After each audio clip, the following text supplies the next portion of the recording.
Hey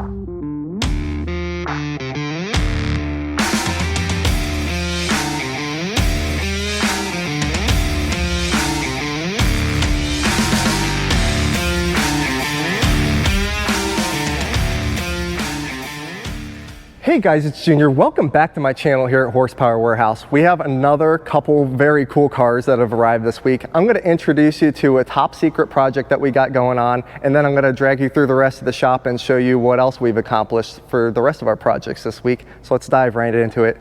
First and foremost, we have more Corvettes. C7 here. I have it staged here next to the C8. This one is a pretty cool spec. I haven't seen one outfitted like this before. It's kind of rare to see them with the stripes. This one, I don't know if I've seen very many C7s at all with the stripes. Comment down below if this was your car, would you like to see the silver stripes carried all the way through, kind of like they did here on this C8? I mean, I think that looks cool. I don't know if it would go as good with the C7, but I do like how they carry the stripe through in the interior here underneath where the soft top lies, and then all the way through the back and down. So it looks really cool. This one actually has MagnaFlow exhaust on it, so it sounds the part. If I'm not mistaken, yep, 8-speed automatic. So this would be a really, really cool chick's car. You know, I'm not saying this is not like a manly car. Obviously, it's a sports car, but convertible, automatic, red, chrome wheels. I mean, I could sell, I think, this car to 10,000 women that I can think of. Man, really, really nice. I want to say, yeah, 9,796 miles, so just under 10,000 miles. Neat. Really neat. And it has the cool graphics. Yeah, I like it. I like it a lot. Yeah, the red calipers really, I think, help it, make it look a little bit more sporty. I do. I like the silver stripes on this. You don't see stripes a whole lot on the Corvettes, so what do you guys think? Pretty neat. You guys have already seen the C8 last week, but I've got another C8 as well. This one, fresh off the truck. I'm not going to skip this one, though, because this is a cool truck. 85 F150 XLT Explorer Lariat. Again, this one is in need of a detail, as is my C8 that's sitting here. These are going through detail first thing Monday morning. I just wanted to show them to you guys first and foremost. Right as I get them in, I like to have you guys see them immediately, because a lot of these cars sell so quick that, you know, I'm giving you guys first dibs, so to speak. Nice F-150. Classy with blue and white. I'm curious, I'm not an F-150 expert. When did they go away from the Explorer tag on the trucks? If you know, comment down below. I'd love to learn. I might even do a little research at home when I get home. Shadow Gray C8. This one, silver. You can see, again, dirty. This was enclosed trailered here too, guys. You got to keep in mind, when you're trailering cars, you have a car at the end of the trailer. So if they're delivering anything and your car's at the end, they got to pull your car out into the elements while they're unloading the other cars just to deliver. Your car might be loaded and unloaded 3 or 4 times, and they do sometimes come dirty. This one, obviously, you know, it's a new car. It's going to clean up to be absolutely fantastic. Let's see if it'll show me mileage. 4,838 miles. Black interior. I really like the black leather with the shadow gray.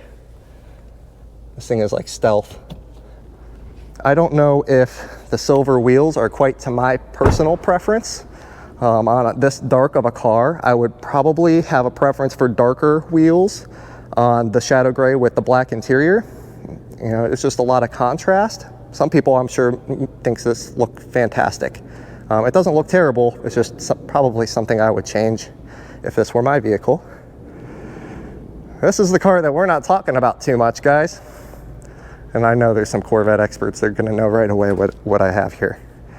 This is a car I've been waiting for a long time. This is a very special car. Now, these are all special cars. Let's not lie to ourselves, guys. I feel like I have a dream job here. I am ever so grateful that I'm able to put my fingers on any one of these cars. I mean, I'm very, very thankful that I'm able to show and prove to you guys over and over again that I'm one of the best that you can get in the Corvette world. My team goes above and beyond, and I like bringing you guys along for the journey. So thank you guys so much, by the way, for joining me here in Horsepower Warehouse. But back to the secret car. It's kind of weird how you can do that, but there's something there and something there.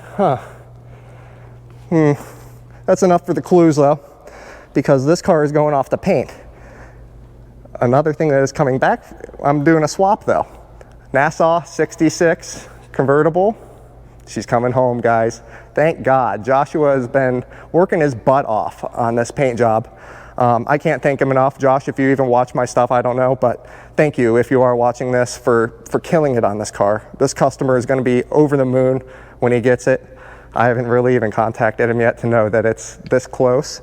I kind of want to make it a surprise because it's so fantastic. The paint job is out of this world. So you guys will see soon. Let's go and show you where we are with the Marlboro 67. You can see we're still working on interior. I have accelerator pedal here, but we've been kicking butt this week on interior of this car. This thing looks fresh and really, really nice. We have new door gaskets in. That's why the door is still popped. You can see side pipe covers still need to be installed. I'm not even gonna shut it. We have battery disconnected, guys, so the dome light isn't gonna kill the battery.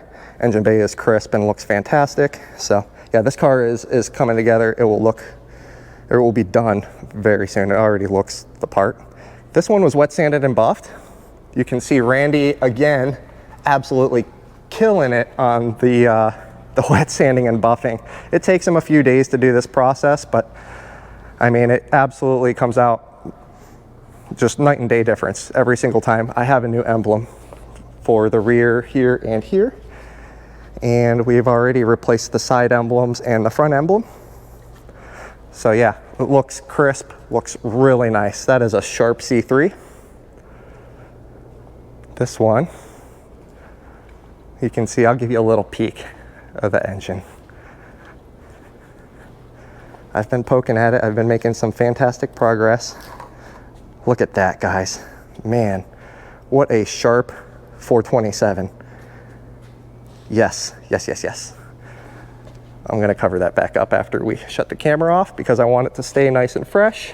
I am prepping the engine compartment. You can see I have a table full of parts here that will be installed in this car this week. So I'm gonna be getting this bad boy back together. Also, thank the Lord, I got all that juke out. You guys know how I hate that juke insulation inside. So the interior is pretty much gutted. I'm ready to start laying down insulation and carpet after the insulation, and I'll reinstall interior, and this car will be pretty much done. The underneath was like really, really nice. So not a whole lot of work for me to do beyond, you know, patch her up and get her going again. We've kind of put the 64 on the back burner, so to speak, because this week we are concentrating on interior of 65 frame off car. So we're tidying up loose ends on this. It's still anticipating air conditioning. And then we've spent a tremendous amount of time this week on the 67, 427, 435 horse car. This car is so close to being done that I'm not going to show you any more than what you see right here. Next week, I anticipate if we have maybe 1 or 2 days to work on it. That's really all I need to finish up this car. Of course, we've never ran the motor. It's all brand new, everything. So it's going to need to be tuned. And, you know, we have a methodical approach how we, you know, take care of these cars. Whenever we have a new fresh build, we break in everything correctly. There's a sequence that we do every single time. I'm a stickler about doing that. It takes me a day and a half once it's fully completed just to kind of tune it and shake it down to where I'm happy with it. But that's what I do on every single fresh build that I do, and it comes out fantastic every time. We've got 0 done with my race car. Still amassing parts for these two. And then the Fuelie is waiting in the background for its time in the limelight. Thank you guys so much for joining me. By the way, if you've made it this far, you are a truly part of the Horsepower Warehouse family. If you can listen to me ramble for this long. I'm curious your opinion on something. If you had to build an all-out 63 split window resto mod, Kevin Hart just paid $825,000 for a 59 Corvette. If you had to build an $800,000 Corvette, what components would you need to have on that car? What engine, what transmission, what's special about that car would make you justify $825,000? I'm curious, tell me down below what you would need to have on your $800,000 car, because I genuinely value your guys' opinion. I have my own opinions. I could build a killer resto mod, and I may prove that to you guys, but I want to know what components-wise you would need to have on your split window. Please comment down below. If you guys could help me out, I would genuinely appreciate it. Thank you guys so much for joining me, and until next time, take care.